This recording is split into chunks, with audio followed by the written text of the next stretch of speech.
Hello friends, आपका स्वागत है हमारे यूट्यूब चैनल गॉसन इन्फो पर।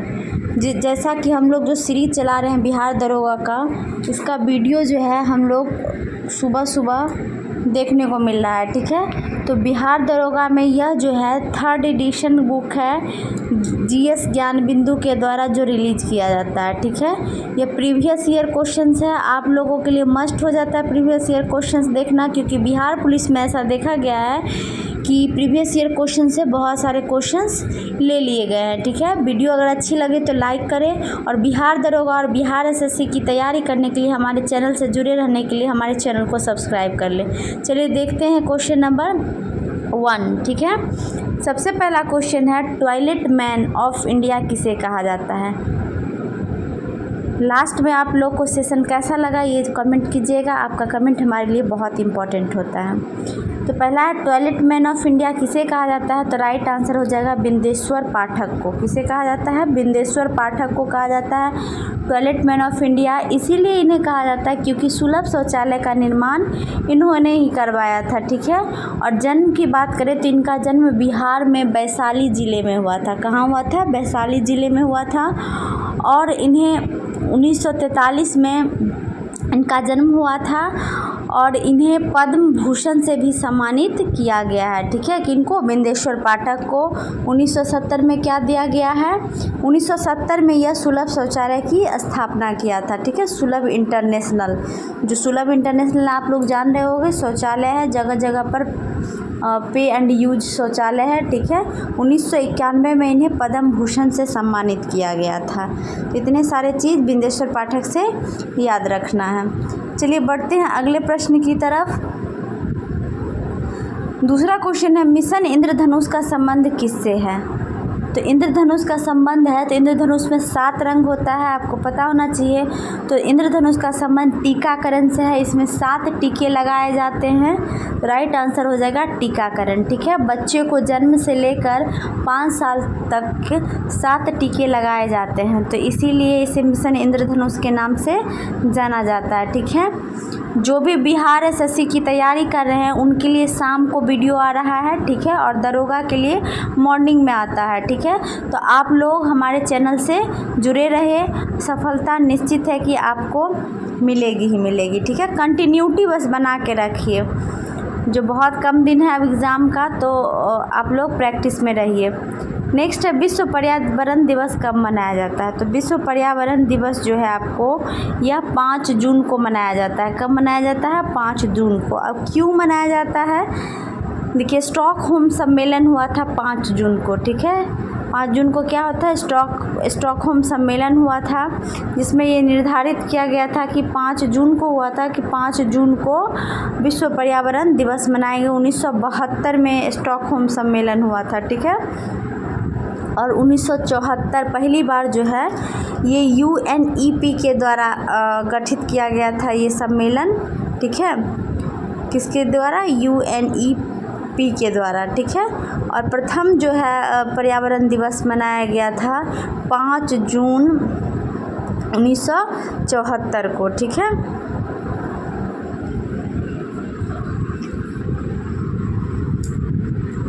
चलिए बढ़ते हैं अगले प्रश्न की तरफ, कि जो भी क्वेश्चन पढ़े उससे रिलेटेड जितने भी फैक्चुअल बात हैं कॉन्सेप्ट क्लियर करके चले। ठीक है, पहला है, प्रथम पृथ्वी सम्मेलन कहाँ आयोजित किया गया था। देखिए, अभी पृथ्वी सम्मेलन की बात कर रहा है, तो राइट आंसर आपको हो जाएगा रियो डी जेनेरियो। कहाँ हो जाएगा, रियो डी जेनेरियो, जो कि ब्राज़ील में पड़ता है, रियो डी जेनेरियो। ठीक है, और 1992 में प्रथम बार पृथ्वी सम्मेलन का आयोजन किया गया था ब्राज़ील के रियो डी जेनेरियो में। ठीक है, अब ये बताइए पृथ्वी दिवस हम लोग कब मनाते हैं। तो पृथ्वी दिवस जो है हम लोग 22 अप्रैल को मनाते हैं। कब मनाते हैं, 22 अप्रैल को मनाते हैं। अगला क्वेश्चन है, 2026 में फीफा विश्व कप का आयोजन कहाँ किया जाएगा। 2026 की बात कर रहा है कि फीफा का कहाँ आयोजन होगा, तो यह आपको राइट आंसर हो जाएगा USA, कनाडा और मैक्सिको। कहाँ हो जाएगा? US, Canada, Mexico. और 2023 की बात करें कि 2023 में कहाँ हुआ था, तो यह आपको हुआ था कहाँ पर? अमेरिका और न्यूजीलैंड, सॉरी ऑस्ट्रेलिया और न्यूजीलैंड में हुआ था। ठीक है, कहाँ हुआ था? ऑस्ट्रेलिया और न्यूजीलैंड। और बात करें विजेता की, कौन सा देश जीता था, तो स्पेन जीता था। कौन जीता था? स्पेन जीता था। ठीक है, और उप विजेता जो रनर रहा था, उप विजेता कौन रहा था? इंग्लैंड। कौन रहा था? इंग्लैंड रहा था। तो ये चीज़ 2023 के फीफा वर्ल्ड कप से है। और 2026 में कहाँ होगा? तो USA, कनाडा और मैक्सिको। ठीक है, अगला है मस्तिष्क का सबसे बड़ा भाग कौन सा होता है? तो देखिए मस्तिष्क के 3 भाग होते हैं। कितने होते हैं? 3 भाग होते हैं, अग्र मस्तिष्क, पश्च मस्तिष्क और मध्य मस्तिष्क। ठीक है, उसमें जो अग्र मस्तिष्क होता है उसके 2 भाग होते हैं, उसी में आता है आपको सेरिब्रम। ठीक है, मस्तिष्क के कितने भाग हो गए? 3, अग्र, मध्य और पश्च। ठीक है, तो आगे वाला में होता है सेरिब्रम। तो सेरिब्रम ही सबसे बड़ा भाग होता है। इसमें बुद्धि हो गया, आपको स्मरण शक्ति हो गया, चतुराई हो गया, ये सारे चीज़ किस में होते हैं? तो सेरिब्रम में होता है। मस्तिष्क का 2/3 भाग सेरिब्रम होता है। ठीक है, इसमें बुद्धि, चतुराई और स्मरण शक्ति जो भी हम याद रखते हैं उस किस में होगा? सेरिब्रम में। और मध्य मस्तिष्क में होता है सेरिबेलम। इसमें होता है जितना भी हम नया चीज़ सीखते हैं बैलेंस करने के लिए, ये सारे सेरिबेलम में होता है। बात करें हाइपोथैलेमस की, ये मास्टर ऑफ मास्टर ग्लैंड कहलाता है। ठीक है, ये सभी ग्लैंड को कंट्रोल करता है, पिट्यूटरी ग्लैंड तक को कंट्रोल करता है, इसलिए मास्टर ऑफ मास्टर ग्लैंड कहते हैं। मेड्यूला है जो हमारे कंट्रोल में नहीं होता, उस चीज़ को कंट्रोल करता है, जैसे उल्टी आना हो गया, आँख का पुतली झपकना हो गया।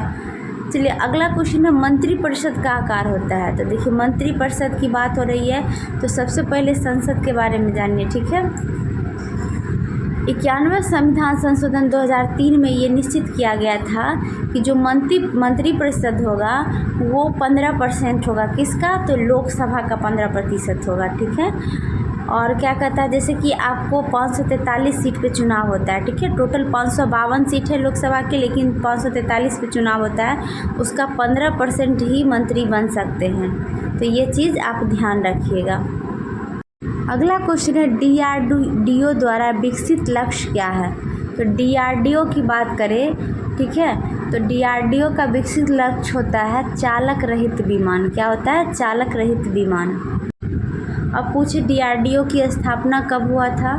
तो DRDO की स्थापना 1958 में हुआ था। कब हुआ था? 1958 में। हेडक्वार्टर की बात करें तो हेडक्वार्टर न्यू दिल्ली में है। कहाँ है? न्यू दिल्ली में है।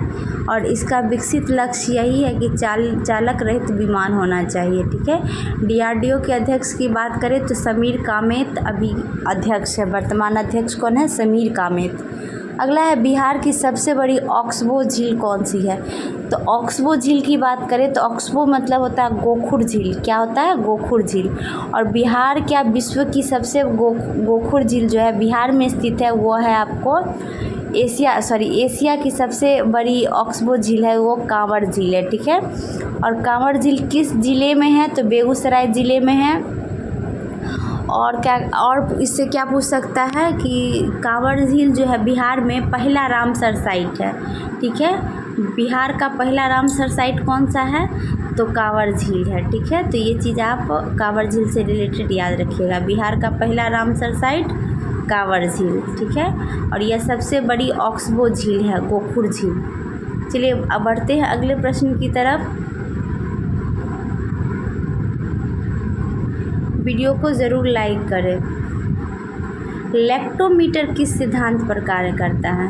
तो लैक्टोमीटर का काम होता है दूध की शुद्धता मापना। क्या काम होता है? दूध की शुद्धता मापना। ठीक है, दूध की शुद्धता हम किस यंत्र से मापते हैं? तो लैक्टोमीटर से मापते हैं। कहता है किस सिद्धांत पर यह काम करता है? तो यह आर्किमिडीज के सिद्धांत पर कार्य करता है। किसके सिद्धांत पे काम करेगा? आर्किमिडीज। तो राइट आंसर हो जाएगा ऑप्शन नंबर सी, आर्किमिडीज के सिद्धांत पे कार्य करता है। दही में कौन सा बैक्टीरिया पाया जाता है? ये कमेंट कीजिए आप लोग, दही में कौन सी बैक्टीरिया पाया जाता है? चलिए बढ़ते हैं अगले प्रश्न की तरफ। निम्नलिखित में से किस राज्य से होकर कर्क रेखा गुजरती है? बात करें कर्क रेखा तो 23.5 डिग्री उत्तरी अक्षांश को हम कर्क रेखा कहते हैं। ठीक है, कर्क रेखा पर छोटा सा एक सेपरेट वीडियो मैंने बनाया, स्टैटिक जीके के प्लेलिस्ट में जाके देख लीजिए। एकदम अच्छे से आपको याद होना चाहिए पूरब से पश्चिम और पश्चिम से पूर्व कौन से राज्य से गुजरती है। तो बात करें भारत के टोटल 8 राज्यों से कर्क रेखा गुजरती है। पश्चिम से चले तो गुजरात, राजस्थान, मध्य प्रदेश, छत्तीसगढ़। ठीक है, छत्तीसगढ़ के बाद आपको झारखंड हो जाएगा, फिर वेस्ट बंगाल हो जाएगा। ठीक है, झारखंड के बाद क्या होगा आपको वेस्ट बंगाल, फिर उसके बाद हो जाएगा त्रिपुरा, फिर मिज़ोरम। ठीक है, तो टोटल 8 राज्य हो गए। तो इसे कभी कभी क्या होता है, ट्रिक काम नहीं करता है, कह देता है पश्चिम से सजाइए और पूर्व से सजाइए क्रम से। ठीक है, तो पहले हो जाएगा गुजरात, राजस्थान, मध्य प्रदेश, छत्तीसगढ़, झारखंड, वेस्ट बंगाल, त्रिपुरा और मिज़ोरम। ठीक है, तो इसमें कह रहा है कर्क रेखा गुजरती है, तो राइट आंसर हो जाएगा आपको मध्य प्रदेश। तो ये 8 राज्य के नाम क्रम से आपको याद होने चाहिए। ठीक है, यहाँ पर ट्रिक आपको फेल हो जाएगा जब क्रम से सजाने के लिए बोल देगा तब। ठीक है,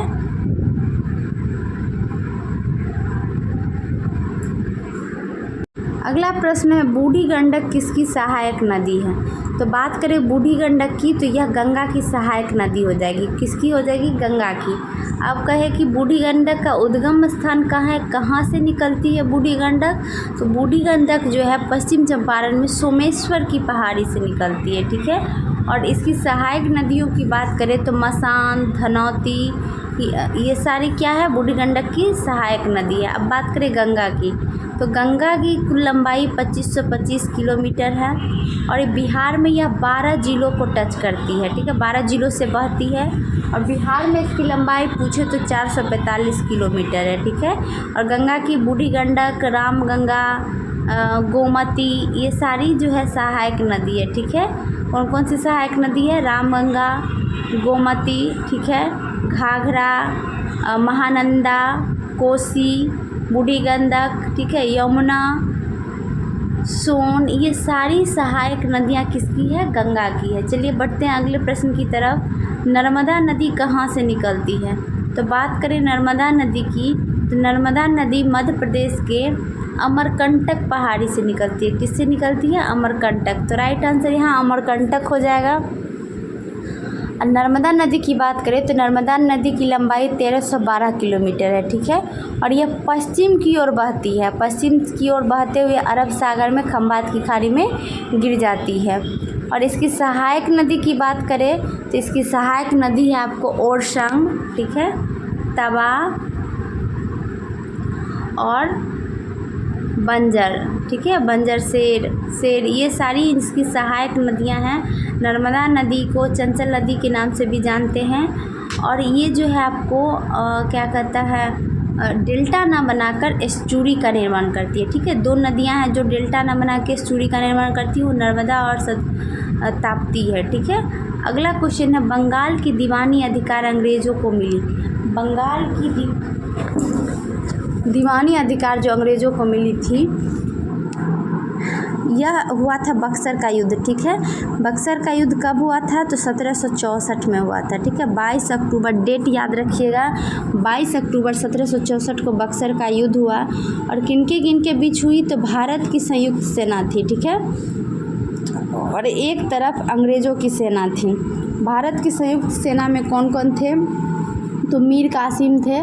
ठीक है, उसके बाद शुजाउद्दौला थे अवध के नवाब और एक मोहम्मद शाह थे। ठीक है, उसमें भारत की संयुक्त सेना की हार हुई और अंग्रेज़ों की जीत हुई। उसके बाद इलाहाबाद की संधि 1765 में हुई, उसी में बंगाल की दीवानी अधिकार अंग्रेज़ों को दे दी। तो राइट आंसर क्या हो जाएगा आपको? इलाहाबाद की संधि के द्वारा। ठीक है, उसमें क्या किया गया था कि इलाहाबाद की संधि में बंगाल की दीवानी अधिकार अंग्रेज़ों को दे दी गई। ठीक है, और इसके जो नेतृत्व करता थे कौन थे? रॉबर्ट क्लाइव थे। चलिए बढ़ते हैं अगले प्रश्न की तरफ। आपको सेशन कैसा लग रहा है ये ज़रूर कमेंट करें। ठीक है, और आपको इससे पता चल रहा होगा प्रीवियस ईयर से कि आपकी तैयारी कैसी है। ठीक है, आपको क्या क्या पढ़ने के लिए बाकी है। अगला है चुनाव आयोग का उल्लेख किस अनुच्छेद में है। तो चुनाव आयोग की बात कर रहा है, तो चुनाव आयोग किस भाग में है, तो 15 भाग में है। और अनुच्छेद की बात करें तो 324 से 329 है। तो यहाँ पर राइट आंसर हो जाएगा अनुच्छेद 324। ठीक है, चुनाव आयोग का उल्लेख कहाँ है, 324 में। अगला क्वेश्चन है राज्य सूची के विषय पर संसद कब कानून बनाती है। तो देखिए, राज्य सूची के विषय पर संसद कब कानून बनाएगी, राज्यसभा द्वारा 2/3 बहुमत से पारित प्रस्ताव पर। ठीक है, तो राइट आंसर क्या आ जाएगा, ऑप्शन नंबर ए, राज्यसभा द्वारा 2/3 बहुमत से पारित प्रस्ताव पर ही राज्य सूची के विषय पर संसद कानून बना सकती है। संसद की बात करो तो संसद की चर्चा जो है अनुच्छेद 79 में है। किस में है, 79 में है। और संसद के 3 भाग होते हैं, लोकसभा, राज्यसभा और राष्ट्रपति। ठीक है, लोकसभा की चर्चा अनुच्छेद 81 में है और राज्यसभा की चर्चा 80 में है और राष्ट्रपति के पद का वर्णन जो है अनुच्छेद 52 में है। ठीक है, तो ये सारे चीज़ आप ध्यान रखिएगा, पॉलिटी से रिलेटेड चीज़ों को। अगला है भारत का देशांतरीय विस्तार कितना है। देशांतरीय विस्तार पूछ रहा है कि कितना है। तो देखिए, भारत का जो है पूर्वी साइड में पड़ता है, पूरब साइड में। ठीक है, और इसका मानक समय कितना है, 20-24 से जाता 82.5 डिग्री पूरब। तो इसका जो देशांतरीय विस्तार है 68 डिग्री 7 मिनट पूर्व से लेके 97 डिग्री 25 मिनट पूर्व तक। ठीक है, तो राइट आंसर आपको हो जाएगा ऑप्शन नंबर सी, पूर्वी देशांतर में पड़ता है। ठीक है, और अगर अक्षांशीय विस्तार की बात करें तो यह आपको हो जाएगा 8 डिग्री 4 मिनट क्या कहता है उत्तर से लेके 37 डिग्री 6 मिनट उत्तर तक। ठीक है, अगला क्वेश्चन है पराबैंगनी किरणों से रक्षा करने वाली परत है। तो वायुमंडल की 5 परतें होती हैं, पांचों के बारे में आपको जानना है। तो ये यहाँ पर हो जाएगा समताप मंडल। ठीक है, समताप मंडल को हम इंग्लिश में कहते हैं स्ट्रेटोस्फीयर। ठीक है, तो ऑप्शन नंबर बी सही हो जाएगा, जो कि पराबैंगनी किरणों से हमारी रक्षा करती है। ठीक है, सबसे पहली परत होती है क्षोभ मंडल, जिसको हम कहते हैं ट्रोपोस्फीयर। और मौसम संबंधी जितने भी घटनाएं हैं, बादल का बनना, वर्षा का होना, ये सारे क्षोभ मंडल में होता है। अगला क्वेश्चन है सीता माता की जयंती कब मनाई जाती है। तो सीता माता की जयंती जो है आपको बैसाख माह के शुक्ल पक्ष की नवमी को मनाया जाती है। ठीक है, तो right answer option number B हो जाएगा, शुक्ल पक्ष की नवमी को मनाई जाती है बैसाख माह के। अगला क्वेश्चन है सर्वाधिक ऊंचाई पर स्थित बादल क्या कहलाता है। तो सर्वाधिक ऊंचाई पर स्थित बादल जो है यह कहलाएगा पक्षाप बादल। क्या हो जाएगा, पक्षाप बादल हो जाएगा। चलिए, ये जो मौसम संबंधी जितने भी बादल होते हैं वायुमंडल के क्षोभ मंडल में रहते हैं। ठीक है, ट्रोपोस्फीयर में रहते हैं। और यह जो है आपको 6000 मीटर से लेके 20,000 मीटर की दूरी तक रहते हैं। ठीक है, अगला है किस ग्रह को नीला ग्रह कहा जाता है। तो देखो, नीला ग्रह कहा जाता है पृथ्वी को, अर्थ को। क्यों, जल के कारण। ठीक है, पृथ्वी को जल के कारण नीला ग्रह कहा जाता है। लेकिन नेपच्यून को भी नीला ग्रह कहते हैं। आप कहेंगे क्यों कहते हैं नेपच्यून को नीला ग्रह, क्योंकि इसमें मीथेन गैस की अधिकता है, जिसके कारण यह नीला दिखता है। तो राइट आंसर क्या हो जाएगा, नेपच्यून हो जाएगा। ठीक है, लाल ग्रह हम किसे कहते हैं, नेपच्यून को हिंदी में वरुण कहते हैं। ठीक है, और लाल ग्रह हम किसे कहेंगे, तो मार्स को हम लाल ग्रह कहेंगे, मंगल को। ठीक है, अगला क्वेश्चन है किसने गति के नियमों को प्रतिपादन किया था। तो गति के नियम की बात करें तो गति के नियम को प्रतिपादन किया था न्यूटन। ठीक है, गति के 3 नियम दिए थे इन्होंने। 1687 में इन्होंने एक बुक लिखा था। ठीक है, उस बुक का नाम था प्रिंसिपिया। क्या नाम था, प्रिंसिपिया नाम था। और उसी बुक में इन्होंने गति के नियम का प्रतिपादन किया था, 3 नियम दिए थे। ठीक है, तो राइट आंसर यहाँ से हो जाएगा न्यूटन। चलिए बढ़ते हैं अगले प्रश्न की तरफ।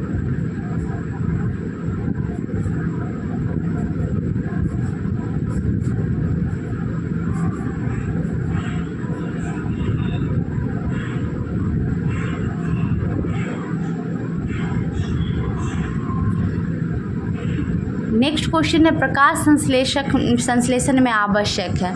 तो प्रकाश संश्लेषण में क्या आवश्यक है, तो आपको पता होना चाहिए सूर्य की उपस्थिति में पौधे क्या करते हैं, कार्बन डाइऑक्साइड और वाटर, ठीक है, पानी सनी, ठीक है, उसको सूर्य की उपस्थिति में और क्लोरोफिल की उपस्थिति में ग्लूकोज का निर्माण करती है, सेलुलोज का, ठीक है। C6H12O6 और वाटर को रिलीज कर देती है, वाटर और ऑक्सीजन का निर्माण करती है, ठीक है। यहाँ पर अगर इक्वेशन को बैलेंस करें तो 12 लगाएंगे तो यहाँ 6 हो जाएगा, ठीक है। तो अब कह रहा है कि संश्लेषण में सबसे ज़्यादा आवश्यक क्या है, तो क्लोरोफिल है। क्या हो जाएगा, क्लोरोफिल। तो राइट आंसर हो जाएगा आपको ऑप्शन नंबर बी, क्लोरोफिल, ठीक है। इसको हम हरित लवक भी कहते हैं। क्लोरोफिल का कलर कौन सा होता है, हरे रंग का होता है। अगला क्वेश्चन है, प्राकृतिक सफाई कर्मी किसे कहा जाता है, ठीक है। तो प्राकृतिक सफाई कर्मी जो सड़े गले चीज़ों को ख़त्म कर देता है एनवायरनमेंट से, पर्यावरण से, उसी को हम प्राकृतिक सफाई कर्मी कहेंगे। तो यह हो जाएगा राइट आंसर अपघटक। जो कीड़े मकोड़े होते हैं अपघटक में आते हैं, वो जितने भी सड़े गले चीज़ हैं उनको ख़त्म कर देते हैं। नहीं, अगर अपघटक नहीं होते तो वो वैसे ही पड़े पड़े सड़ते रहते हैं। अगला क्वेश्चन है, पंचायती राज व्यवस्था किस संविधान संशोधन से संबंधित है। तो पंचायती राज व्यवस्था जो है यह आपको हो जाएगा 73वां संविधान संशोधन। क्या हो जाएगा, 73वां संविधान संशोधन 1992 से संबंधित है। इसी में पंचायती राज व्यवस्था को लाया गया था और भाग 9 में पंचायती राज व्यवस्था को रखा गया, ठीक है। अनुसूची की बात करें तो अनुसूची 11 में रखा गया। पूछेगा पंचायती राज व्यवस्था में कुल कितने विषय थे, तो 29 विषय थे, ठीक है। कितने थे, 29 विषय थे। और कौन सी अनुसूची में पंचायती राज व्यवस्था को रखा गया, तो अनुसूची 11 में। और पंचायती राज दिवस हम कब मनाते हैं, तो 24 अप्रैल को मनाते हैं। कब मनाते हैं, 24 अप्रैल को। इतना सारा चीज़ आप पंचायती राज व्यवस्था से ध्यान रखिएगा, ठीक है।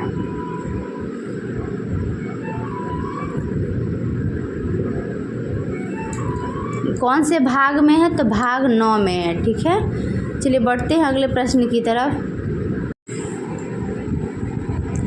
44वां संविधान संशोधन द्वारा हटाया गया मौलिक अधिकार कौन सा है। देखिए 44वां संविधान संशोधन 1978 में हुआ था।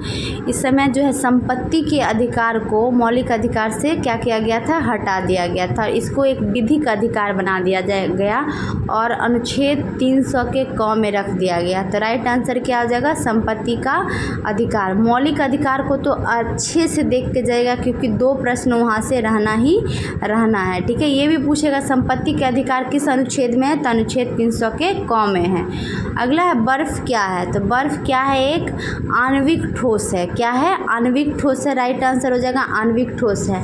अब बात करें बर्फ का, तो बर्फ का आयतन जो होता है पानी के आयतन से कम होता है और दाब बढ़ाने पे बर्फ का गलनांक कम हो जाता है। क्या होता है, कम हो जाता है। ध्यान रखिएगा, अगर हम प्रेशर देंगे बर्फ पर तो बर्फ पिघलना शुरू हो जाएगा।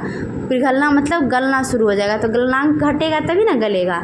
दूसरा है इसका आयतन बढ़ जाता है। सीधे बर्फ से पानी बनेगा तो पानी का आयतन बर्फ के आयतन से ज़्यादा होता है। अगला है सर्वोच्चता के सिद्धांत के प्रतिपादक कौन है, तो सर्वोच्चता के सिद्धांत के प्रतिपादक हैं लॉर्ड हेस्टिंग्स, ठीक है, हेस्टिंगस, ठीक है। तो राइट आंसर हो जाएगा ऑप्शन नंबर ए। अब बात करें लॉर्ड हेस्टिंगस के कार्यकाल का, तो ये 1813 से, ठीक है, कब से रहे हैं, 1813 से 1823 तक रहे हैं, ठीक है, 10 साल रहे। इन्हीं के बीच में हुआ था आपको आंग्ल नेपाल युद्ध। कौन सा हुआ था, आंग्ल नेपाल युद्ध हुआ था 1814 से 16 के बीच। और 1816 में सुगौली की संधि से यह समझौता हुआ था, ठीक है। नेपाल में सुगौली की संधि 1816 में हुआ था, किसके समय, लॉर्ड हेस्टिंगस के समय, ठीक है। चलिए बढ़ते हैं अगले प्रश्न की तरफ। Question number 29। आई होप आपको सेशन समझ में आ रहा होगा। चलिए अगला है संविधान सभा के प्रथम अध्यक्ष कौन थे। बात करें संविधान सभा का, तो संविधान सभा का पहली बैठक 9 दिसंबर 1946 को हुआ था, ठीक है। इसमें क्या हुआ था कि जो संविधान सभा के जितने भी मेंबर थे, सबसे बुजुर्ग मेंबर जो थे सच्चिदानंद सिन्हा को अध्यक्ष बनाया गया, अस्थायी अध्यक्ष, ठीक है। जब दूसरी बैठक हुई, अस्थायी अध्यक्ष किसे बनाया गया था, सच्चिदानंद सिन्हा को। जब दूसरी बैठक 11 दिसंबर 1946 को हुई, उस समय अस्थायी सदस्य बनाया गया किसे, तो डॉक्टर राजेंद्र प्रसाद को, ठीक है। तो यहाँ पूछ रहा है संविधान सभा के प्रथम अध्यक्ष कौन थे, तो राइट आंसर हो जाएगा डॉक्टर सच्चिदानंद सिन्हा।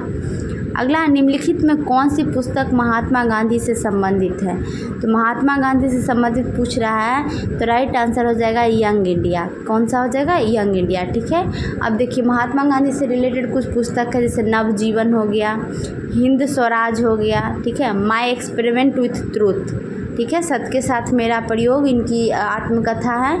एक हो गया आपको माई एक्सपेरिमेंट विथ ट्रूथ, जो इनकी आत्मकथा है। ये सारे पुस्तक किससे रिलेटेड हैं, महात्मा गांधी से रिलेटेड है। ठीक है, महात्मा गांधी से रिलेटेड है। ठीक है, अगर न्यू कॉमन बिल की बात करें तो वो एनी बेसेंट के द्वारा लिखा गया है। पद्मावत किसने लिखा है, तो जायसी ने लिखा है। ठीक है, और इंडिया डिवाइडेड तो डॉक्टर राजेंद्र प्रसाद। ठीक है, तो ये सारे चीज़ आप पुस्तक ध्यान रखिएगा। अगला क्वेश्चन है, लघु पतन के समय परिपथ में, तो परिपथ में क्या होगा, धारा का मान बढ़ जाता है। लघु पतन मतलब होता है शॉर्ट सर्किट। ठीक है, इसके लिए हम फ्यूज लगाते हैं, एमसीबी लगाते हैं। ठीक है, तो उसमें अचानक क्या होता है, इसके लघु पतन बचने के लिए फ्यूज पूछेगा किस चीज़ का बना होता है, तो शीशा और टीन का बना होता है। किसका, शीशा और टीन। अगला है, महाबलीपुरम का सप्तरथ मंदिर किसने बनवाया था, तो महाबलीपुरम का सप्तरथ मंदिर किसने बनवाया था, तो ये देखिए नरसिंह वर्मन ने बनवाया था। ठीक है, नरसिंह वर्मन ने बनवाया था। नरसिंह वर्मन प्रथम बनवाए थे, जो कि पल्लवों के शासक थे। ठीक है, पल्लव वंश, तो राइट आंसर क्या हो जाएगा, पल्लव। महाबली का पल्लव वंश के संस्थापक पूछे तो सी विष्णु हो जाएंगे। और राजधानी की बात करें तो इसकी राजधानी कांचीपुरम थी, उसको कांची भी कहा जाता था। ठीक है, कहाँ हो जाएगी, कांचीपुरम। तो नेक्स्ट क्वेश्चन देखते हैं, किस ऐप को आरपीएफ द्वारा प्रतिबंधित किया गया, तो आरपीएफ का फुल फॉर्म होता है रेलवे प्रोटेक्शन फोर्स। ठीक है, और यह किस ऐप को प्रतिबंधित किया, तो रियल मैंगो ऐप। क्या हो जाएगा, रियल मैंगो ऐप।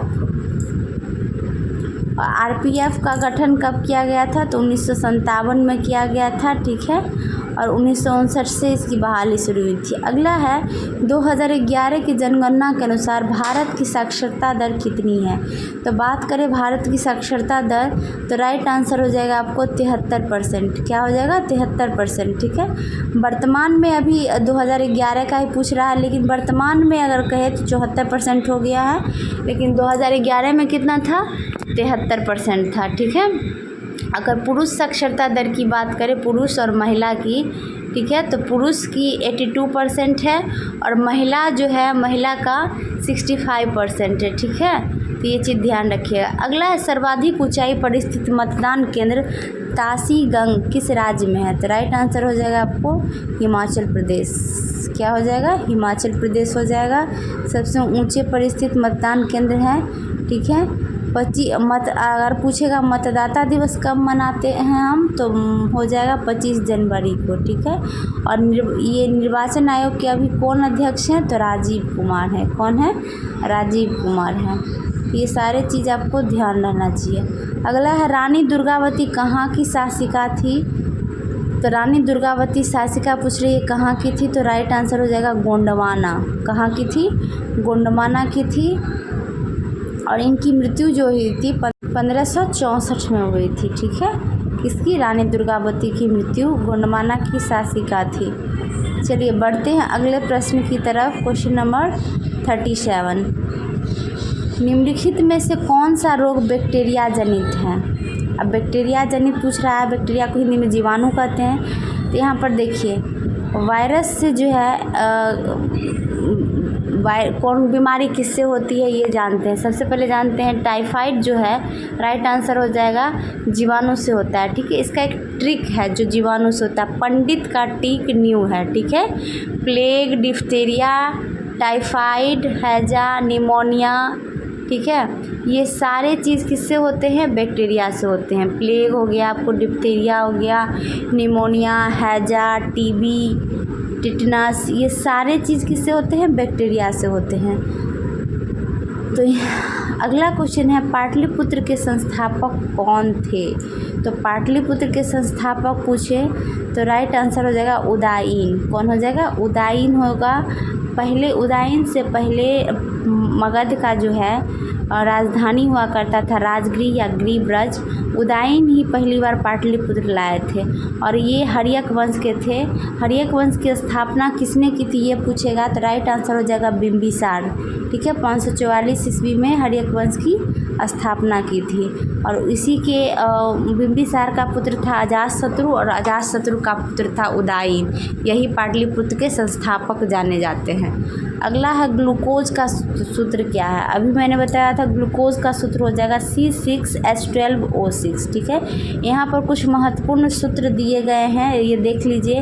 भारी हाइड्रोजन को हम कहते हैं D, जल को कहते हैं D2O, लाफिंग गैस हो गया N2O नाइट्रस ऑक्साइड, शुष्क बर्फ हम ठोस कार्बन डाइऑक्साइड को कहते हैं, बेकिंग सोडा सोडियम बाइकार्बोनेट, धोवन सोडा सोडियम कार्बोनेट और साधारण नमक को हम सोडियम क्लोराइड कहते हैं।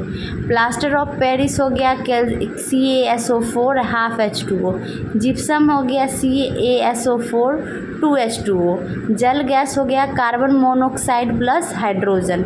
इथाइल की बात करें तो C2H5OH। ठीक है, मंड क्या हो गया C6H12O6। तो ये सारे जो है आपके महत्वपूर्ण सूत्र हैं, इनसे एक प्रश्न रहता है, जैसे कि पूछेगा जल गैस किसे कहा जाता है तो CO+H2 हो जाएगा। अगला है कोठारी आयोग का संबंध किससे है। तो कोठारी आयोग का संबंध पूछे तो राइट आंसर हो जाएगा आपको शिक्षा से। किससे है, शिक्षा से है। एक थे 1964 में, उनका नाम था दौलत क्या था, डॉक्टर दौलत सिंह कोठारी। ठीक है, डॉक्टर दौलत सिंह कोठारी थे, इन्होंने ही शिक्षा के लिए कोठारी आयोग का गठन किया था। तो राइट आंसर हो जाएगा शिक्षा से। ठीक है, अगला क्वेश्चन है डोडा बेटा किस पर्वत की सबसे ऊंची चोटी है। ये बार बार क्वेश्चन पूछा जा रहा है। डोडा बेटा जो है आपको ये दक्षिण भारत की दूसरी ऊंची चोटी है। ठीक है, सबसे पहली ऊंची चोटी अनायमुडी है। डोडा बेटा में नीलगिरी की पहाड़ी जो है दक्षिण भारत की पहाड़ी है। नीलगिरी की ही सबसे ऊंची चोटी कौन है, डोडा बेटा है। तो राइट आंसर क्या हो जाएगा आपको, नीलगिरी। ठीक है, नीलगिरी पर ही एक जनजाति निवास करती है जिसका नाम है टोडा जनजाति। क्या हो जाएगा, टोडा जनजाति। और इसकी ऊंचाई जो है आपको 2637 मीटर है नीलगिरी की। ठीक है, नीलगिरी की चोटी डोडा बेटा की। और सबसे ऊंची चोटी अगर दक्षिण भारत के पूछी तो अनायमुडी हो जाएगा। ठीक है, सबसे इसकी जो ऊंचाई है 2695 मीटर है। चलिए बढ़ते हैं अगले प्रश्न की तरफ। 8वीं अनुसूची में कितने भाषाओं को शामिल किया गया है। तो बात करें 8वीं अनुसूची में तो 22 भाषाओं का उल्लेख किया गया है। कितना हो जाएगा, 22 भाषा। जब संविधान बना था उस समय 14 भाषा थे, फिर संशोधन करके उसमें जुड़ते गया। तो सिंधी जो है 15वां भाषा सिंधी को जोड़ा गया 21वां संविधान संशोधन 1967 में।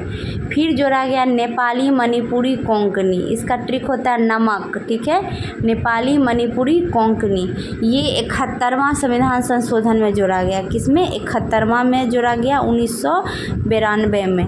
उसके बाद 4 भाषा को जोड़ा गया जिसका नाम था बोडो, डोगरी, मैथिली, संथाली। ठीक है, तो 4 भाषाओं को जोड़ा गया। ये जोड़ा गया आपको 92वां संविधान संशोधन 2003 में। ठीक है, देखिए 21 और 71 को हम जोड़ेंगे तो 92 हो जाएगा। ये 4 भाषाओं को जोड़ा गया था। और इसका नमक ट्रिक होता है नेपाली मणिपुरी कोंकणी और नीचे वाला का ट्रिक होता है बोडमास। ठीक है, बोडो, डोगरी, मैथिली, संथाली। ठीक है, तो ये ध्यान रखिएगा। अगला है चंद्रयान 3 के लैंडर का नाम क्या है। जो चंद्रयान 3 के लैंडर का नाम था आपको विक्रम था। क्या नाम था, विक्रम था। रोवर की बात करें तो रोवर का नाम प्रज्ञान था। क्या नाम था, प्रज्ञान था। तो ये चीज़ आप ध्यान रखिएगा। और ये कब लॉन्च किया था तो 14 जुलाई 2023 को लॉन्च किया गया था और ये चंद्रमा पर पहुंचा 23 अगस्त 2023 को। ठीक है, इसी दिन हम 23 अगस्त को क्या मनाते हैं, अंतरिक्ष दिवस के रूप में मनाते हैं 23 अगस्त को। अगर पृथ्वी की चंद्रमा से दूरी पूछे तो 3,84,325 किलोमीटर है, ठीक है। और जिस स्थान पर चंद्रयान उतरा था उस स्थान का नाम है शिव शक्ति पॉइंट। क्या नाम है? शिव शक्ति पॉइंट। अगला है, किस राज्य की राजधानी अमरावती प्रस्तावित है? तो अमरावती जो है आंध्र प्रदेश की राजधानी बन गई है। पहले तेलंगाना और आंध्र प्रदेश की दोनों की राजधानी हैदराबाद हुआ करती थी, लेकिन अब तेलंगाना की हैदराबाद हो गई है और आंध्र प्रदेश की अमरावती हो गई है। अगला क्वेश्चन है, एक एकल आवृत्ति वाली ध्वनि को क्या कहते हैं? तो इसको हम टोन कहते हैं। क्या कहते हैं? टोन कहते हैं एकल आवृत्ति वाली ध्वनि को, ठीक है। अगला है, निम्नलिखित में कौन सा मानव हार्मोन नहीं है? तो देखिए, इंसुलिन जो है मानव हार्मोन है, एस्ट्रोजन भी है, कैल्सिटोनिन भी है, और जो साइटोकाइनिन है ये पादप हार्मोन है। यही यहाँ से राइट आंसर हो जाएगा पादप हार्मोन। पादप हार्मोन की बात करें तो उसमें आपको हो जाएगा ऑक्सिन, जिबेरलिन, ठीक है, इथिलीन, ये सारे पादप हार्मोन हैं, ठीक है। तो यहाँ से राइट आंसर क्या हो जाएगा? साइटोकाइनिन। अगला है, सिंधु घाटी सभ्यता के निम्नलिखित स्थलों में से किस में बृहत स्नानागार पाया गया था? तो स्नानागार कहाँ से पाया गया था? तो राइट आंसर हो जाएगा मोहनजोदड़ो। कहाँ से होगा? मोहनजोदड़ो। मोहनजोदड़ो को हम मृतकों का टीला भी कहते हैं। और कालीबंगा से पूछेगा तो जुते हुए खेत का प्रमाण मिला है, काली चूड़ियाँ मिली है, ठीक है। लोथल किस नदी के किनारे है? तो भोगवा नदी के किनारे है। तो ये सारे चीज़ आपको जैसे ही ऑप्शन देखो तो आपका कॉन्सेप्ट क्लियर होना चाहिए कि कौन सा ऑप्शन में क्या हो सकता है। अगला है, कनिष्क को हराने वाला चीनी जनरल कौन था? तो राइट आंसर हो जाएगा आपको पांचाओ। क्या हो जाएगा? पांचाओ हो जाएगा। पूछेगा कनिष्क किस वंश का था? तो कनिष्क जो है आपको कुषाण वंश का था। कहाँ का था? कुषाण वंश। और कुषाण वंश के संस्थापक कौन थे? तो कुजुल कडफिसस थे। कौन थे? कुजुल कडफिसस। अगला है, बजरंग पुनिया का संबंध किस खेल से है? राइट आंसर हो जाएगा कुश्ती। अगला क्वेश्चन है क्वेश्चन नंबर 50, राज्यसभा में कितने दिनों तक धन विधेयक को रोक सकती है? तो देखिए, धन विधेयक की चर्चा जो है आपको अनुच्छेद 110 में है। किस में है? 110 में। और कोई विधेयक धन विधेयक है या नहीं, या लोकसभा के अध्यक्ष तय करेंगे, ठीक है, जो इसको स्पीकर कहते हैं हम लोग। तो राज्यसभा जो है धन विधेयक को 14 दिनों तक रोक सकती है। उसके बाद स्वतः ही अगर लोकसभा चाहे तो स्वतः ही वह पारित हो जाएगी, ठीक है। अगला है, कृत्रिम पारिस्थितिकी तंत्र का उदाहरण है। तो राइट आंसर हो जाएगा, कृत्रिम मतलब होता है मानव द्वारा बना हुआ, तो वह हो जाएगा खेत। कौन सा हो जाएगा? खेत। अगला क्वेश्चन है, तूतीकोरिन बंदरगाह किस राज्य में स्थित है? तो तूतीकोरिन बंदरगाह जो है तमिलनाडु में है। कहाँ है? तमिलनाडु। नेक्स्ट है, फॉरवर्ड ब्लॉक की स्थापना किसने किया था? तो फॉरवर्ड ब्लॉक की स्थापना जो है 1939 में सुभाष चंद्र बोस के द्वारा किया गया था। राइट आंसर हो जाएगा सुभाष चंद्र बोस, ठीक है। चलिए बढ़ते हैं अगले प्रश्न की तरफ। सुभाष चंद्र बोस से एक प्रश्न जरूर रहता है बिहार दरोगा में, तो आप सुभाष चंद्र बोस टॉपिक को अच्छे से देख लीजिएगा। अगला है, उत्प्रेरक का कार्य क्या है? तो उत्प्रेरक को इंग्लिश में कैटलिस्ट कहते हैं। उत्प्रेरक का यही कार्य होता है कि किसी भी रासायनिक अभिक्रिया की दर को बढ़ा भी सकता है और घटा भी कर सकता है, मतलब परिवर्तित कर देता है। तो ए और बी दोनों राइट आंसर हो जाएगा। बढ़ाएगा उसको हम धनात्मक उत्प्रेरक कहेंगे और जो घटाएगा उसको ऋणात्मक उत्प्रेरक कहेंगे। अगला क्वेश्चन है, साइमन कमीशन का विरोध क्यों हुआ? तो साइमन कमीशन जो है देखिए, उसका गठन हुआ था नवंबर 1927 में, ठीक है। और वो आए भारत 3 फरवरी 1928 को। उसमें 7 सदस्यीय टीम था, लेकिन एक भी भारतीय नहीं था, ठीक है, इसलिए उसे श्वेत कमीशन भी कहा गया। तो इसका राइट आंसर हो जाएगा कि इसमें एक भी भारतीय शामिल नहीं था, ठीक है। ऑप्शन नंबर बी राइट हो जाएगा। नेक्स्ट है, 1946 के नौसैनिक विद्रोह का नायक कौन था? तो राइट आंसर हो जाएगा MS खां। क्या हो जाएगा? MS खां, जो कि नौसेना का विद्रोह हुआ था 1946 में, उसके नायक थे, ठीक है। कब हुआ था? तो 18 फरवरी 1946 को हुआ था। अगला प्रश्न देखते हैं, धात्विक खनिज का उदाहरण है। तो धात्विक खनिज का उदाहरण कौन हो जाएगा? तो सोना, चांदी, लोहा, ठीक है, ये सब धात्विक खनिज है। राइट आंसर यही हो जाएगा ऑप्शन नंबर ए, ठीक है। बेलाडीला किसके लिए प्रसिद्ध है? तो बेलाडीला की जो खान है आपको छत्तीसगढ़ में है, ये लौह अयस्क के लिए फेमस है। राइट आंसर क्या हो जाएगा इसका? लौह अयस्क। ठीक है। सोना के लिए कौन सा है? तो सोना के लिए कर्नाटक है। ठीक है, कर्नाटक राज्य में सबसे ज़्यादा सोना उत्पादन होता है। अगला है उष्णकटिबंधीय सदाबहार वनस्पति का उदाहरण क्या है? पेड़ दिया गया है। तो ये जो है उष्णकटिबंधीय सदाबहार वन में जहाँ 250 सेंटीमीटर से अधिक वर्षा होती है उसको हम कहते हैं सदाबहार वन। तो राइट आंसर हो जाएगा रोजवुड और महोगनी। नेक्स्ट है नौका दौड़ किस राज्य का प्रसिद्ध खेल है? तो राइट आंसर हो जाएगा केरल। ठीक है, ओणम पर्व मनाया जाता है केरल में, वहीं नौका दौड़ होता है। अगला है नरौरा परमाणु विद्युत संयंत्र किस राज्य में स्थित है? तो नरौरा जो है आपको यूपी में हो जाएगा, उत्तर प्रदेश। तमिलनाडु की बात करें तो कुडनकुलम और क्या कहता है तमिलनाडु में है, और महाराष्ट्र में कौन है? देखिए तमिलनाडु में कुडनकुलम और कल्पक्कम, महाराष्ट्र में तारापुर हो गया, राजस्थान में रावत भाटा है, एक कर्नाटक में याद रखिएगा कैगा, और गुजरात में है काकरापारा। ठीक है। अगला क्वेश्चन है अनिमेष लोचन चैत्य कहाँ स्थित है? यह बोधगया में है। कहाँ है? बोधगया में है अनिमेष लोचन चैत्य। ठीक है, चैत्य उस जगह को कहते हैं जहाँ बौद्ध लोग पूजा करते थे।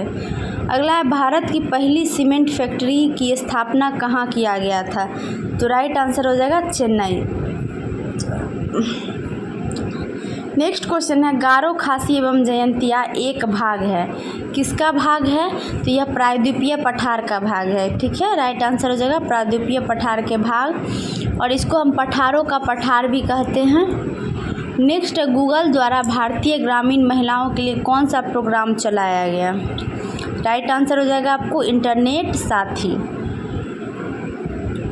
नेक्स्ट है किसी घड़ी में घंटी वाली सुई 48 घंटा में कितना चक्कर लगाती है? तो देखिए आसान है कि 12 घंटे, ठीक है, 12 घंटे में क्या करेगी? एक बार चक्कर लगाएगी घंटे की सुई। और 48 घंटे की बात करिए तो 48 बाई क्या हो जाएगा? 12। तो राइट आंसर आपको हो जाएगा 4 चक्कर। कितना हो जाएगा? 4 चक्कर राइट आंसर हो जाएगा। नेक्स्ट देखते हैं श्याम का स्थान दाएं तथा बाएं दोनों ओर से 8वां है। देखिए दाएं से भी 8वां है, बाएं से भी है, और इसमें क्या करा कितना है? तो -1 कर देंगे तो राइट आंसर 15 हो जाएगा। क्या हो जाएगा? 15। अगला क्वेश्चन देखते हैं। देखिए किसी वस्तु को 930 रुपये में बेचने पर 7% की हानि होती है, तो वस्तु का क्रय मूल्य पूछ रहा है। तो 7% की हानि हो गई, मतलब 93% का कीमत दिया हुआ है 930 रुपया। ठीक है, तो इसका अगर हम करेंगे तो कितना हो जाएगा? आपको 100 निकल जाएगा। 1% निकल गया 100, तो 100% कितना हो जाएगा? तो 1000 हो जाएगा। ठीक है, तो राइट आंसर क्या हो जाएगा आपको? 1000। ऑप्शन नंबर 1 करेक्ट हो जाएगा। नेक्स्ट है घनाभ मतलब आयत, तो घन मतलब क्या होगा? तो वर्ग हो जाएगा। राइट आंसर क्या हो जाएगा? वर्ग। नेक्स्ट है देखिए 729 का पावर 1/3 दिया हुआ है, तो हम 9 का क्यूब करेंगे तो 729 हो जाएगा, और 25 का क्यूब करने पर 1/3 कट गया, तो क्या बचेगा? 9/25 थी 9 और 25, 9 × 25 करेंगे तो 225 राइट आंसर हो जाएगा। अगला क्वेश्चन है दस्ताने मतलब हाथ से रिलेटेड है, तो मोजे पैर से हो जाएगा। अगला है ब्लड रिलेशन का है। एक बूढ़ा व्यक्ति को ओर इशारा करते हुए राम ने कहा उसका पुत्र, ठीक है, उसका पुत्र क्या है? मेरे पुत्र का चाचा है, मतलब उसका पुत्र, इसका ब्रदर, ठीक है, मेरे पुत्र का चाचा है। उस बूढ़े व्यक्ति का राम से क्या संबंध है? पूछ रहा क्या राम का कौन लगेगा? बूढ़ा व्यक्ति। तो राइट आंसर क्या हो जाएगा आपको? इस तरह से बनाइएगा ब्लड रिलेशन का, तो पिता हो जाएगा। क्या हो जाएगा? पिता। अगला क्वेश्चन है देखिए विद्रोह को क्रम से सजाना है, तो अहमदाबाद आंदोलन पूछ रहा है, तो यह आपको हो गया मार्च 1918 में, ठीक है। चंपारण 1917 में हुआ था। खेरा की बात करें तो जून 1918 में हुआ था। तो सजाना है तो सबसे पहले 2, 3, 2, 1, 3, ठीक है, राइट आंसर हो जाएगा। अगला है कितने मूलधन का 6% वार्षिक दर से 10 वर्ष में साधारण ब्याज 120 प्राप्त होगा? बहुत आसान प्रश्न है, तो आपको पता होना चाहिए। SI हम क्या निकालते हैं? P × R × T/100, ठीक है। यहाँ पर हमें निकालना है क्या? मूलधन। P निकालना है तो हो जाएगा SI इंटू 100/r/t। ठीक है, सॉल्व करेंगे 120 × 100 हो जाएगा आपको। आर कितना है, रेट 6% है और टाइम 10 साल है, तो काटने पे हमें आंसर कितना मिल जाएगा आपको, 200 रुपया। ठीक है, कितना हो जाएगा, 200। अगला है देखिए 5/11 और 11 भिन्न का जोड़ पूछ रहा है। एलसीएम ले लेंगे नीचे वाला का, 11×5 = 55 और इसको सॉल्व करेंगे तो 25 हो गया और 21 हो गया। जोड़ने पे कितना हो जाएगा, 146/55, राइट आंसर।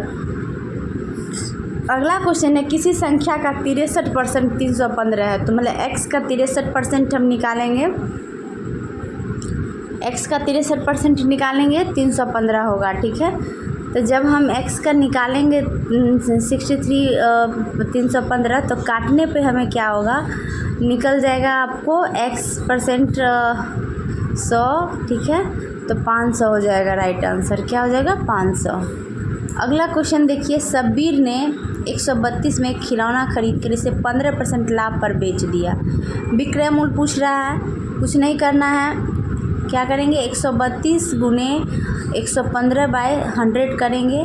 काटने पे हमें क्या मिल जाएगा, 151.90। ठीक है, ऑप्शन नंबर सी हो जाएगा। अगला क्वेश्चन देखते हैं, एक जीप 60 km/h की गति से 8 घंटे में अपनी यात्रा पूरी करती है।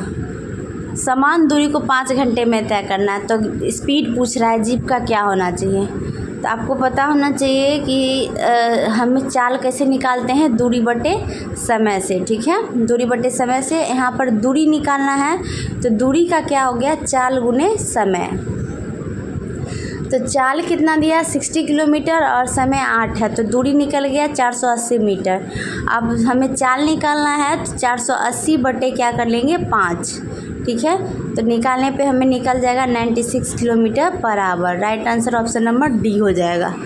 अगला क्वेश्चन देखिए, करा 2 भिन्न का योग 9/10 है। एक भिन्न 8/9 है, तो दूसरी भिन्न क्या होगी, 9/10 क्या करेंगे, 8/9 और x/y कर देंगे, 9/10 हो जाएगा। इधर लाएंगे तो क्या हो जाएगा, 9/10 - 8/9 हो जाएगा। इसको हम सॉल्व करेंगे तो आपका आंसर निकल के आएगा 1/90।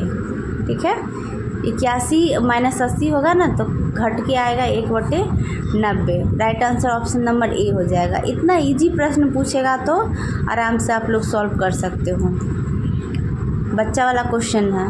नेक्स्ट है, 42 वृक्षों वाले एक बगीचे में 3/7 पेड़ नीम के हैं और शेष आम के हैं। तो आम के पेड़ पूछ रहा है, तो फिर क्या करेंगे, 42 का 3/7 करेंगे तो 18 हो गया। तो 42 में 18 हम घटाएंगे तो 24 हो जाएगा, तो यही आम के पेड़ बचेंगे। अगला है, 10 आदमी एक दीवार 8 दिन में पेंट कर सकता है। ठीक है, 10 × 8 हो गया। और यदि पेंटिंग के काम के लिए 4 दिन में समाप्त करना है, 4 दिन में कर रहा है, तो 10 + x × 4 कह रहा है। तो इसको हम सॉल्व जब हम करेंगे तो राइट आंसर हमारा निकल के आएगा 10। ठीक है, क्या आएगा, 10 आएगा। नेक्स्ट क्वेश्चन है, पिता और पुत्र की उम्र का अनुपात 4:1 है और उनकी उम्र का गुणनफल 196 है। 5 साल बाद उनकी उम्र का अनुपात क्या होगा, तो देखिए 4 और 1 है, मतलब 4 और 1 को जोड़ देंगे तो 4 × 1 करेंगे तो 4x² हो गया 196। ठीक है, काटेंगे जब हम तो निकलेगा वो 49, तो x का वैल्यू निकल गया आपको 7। ठीक है, x का वैल्यू 7 निकल गया। तो हम जब अथी करेंगे तो 7 × 28 और 7 का रेशियो निकला, 5 साल जोड़ देंगे, 28 × 5 = 33 और 12 हो गया। तो इसको हम करेंगे तो 11:4 निकलेगा, ऑप्शन नंबर ए राइट हो जाएगा। क्वेश्चन नंबर 83 देखिए, निम्नलिखित में कौन सी भिन्न सबसे बड़ी है। इसको सॉल्व कीजिएगा तो 8/21 हो जाएगा।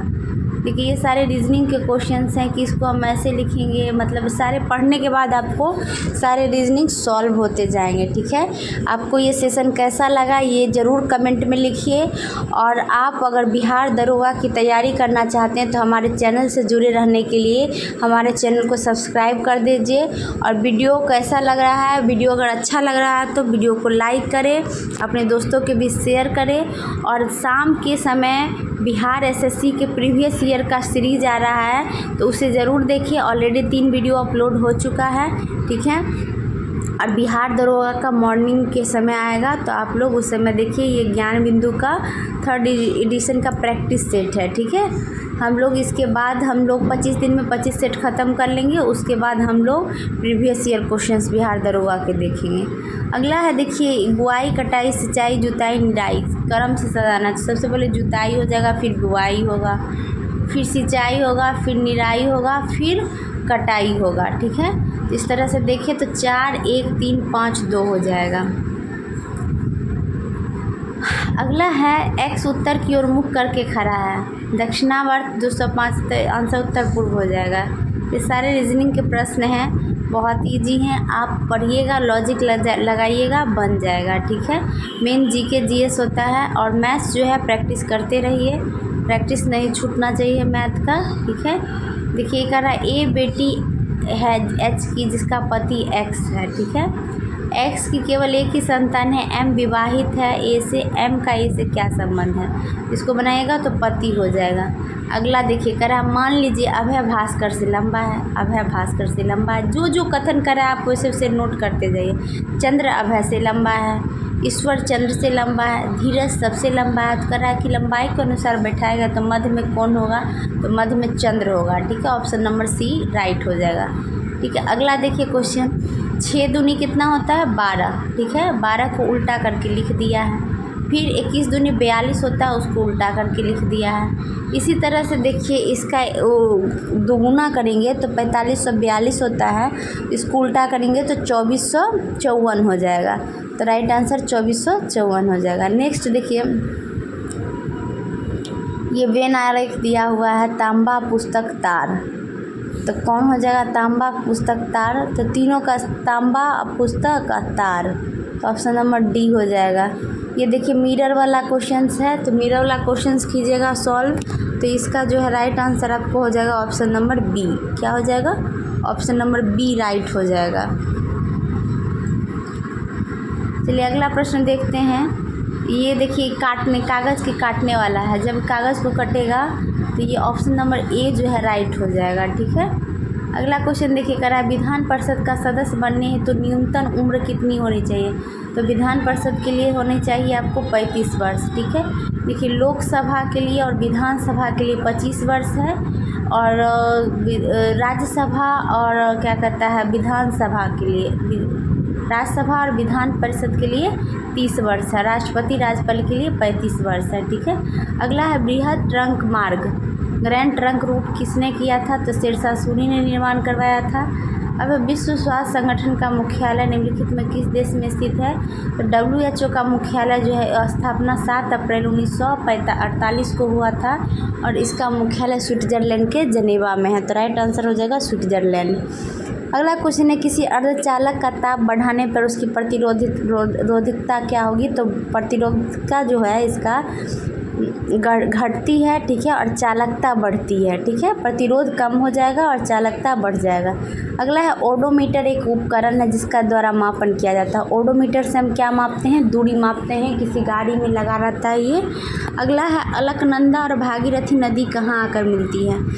तो ये देवप्रयाग में आके मिलेगी। कहाँ मिलेगी, देवप्रयाग में मिलेगी। ठीक है, और क्या कहता है आपको कैसा लगा सेशन ये कमेंट कीजिए प्लीज़, और मेरे वीडियो को लाइक करें, और हमारे चैनल से बने रहने के लिए हमारे चैनल को सब्सक्राइब करें। Thank you so much.